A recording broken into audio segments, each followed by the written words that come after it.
Сен қиын деп тапқан жерде ақша бар. Шын мәнінде солай.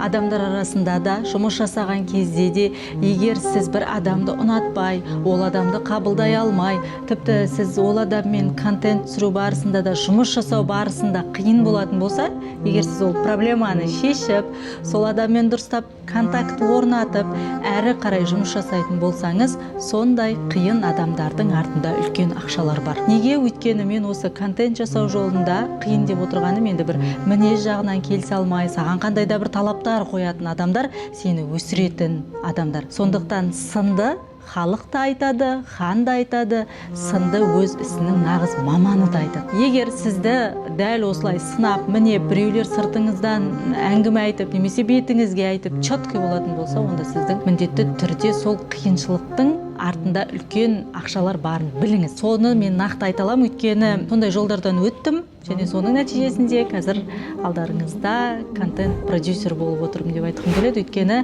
менің де жолдарымда кішкентай болса да қиындықтар болды.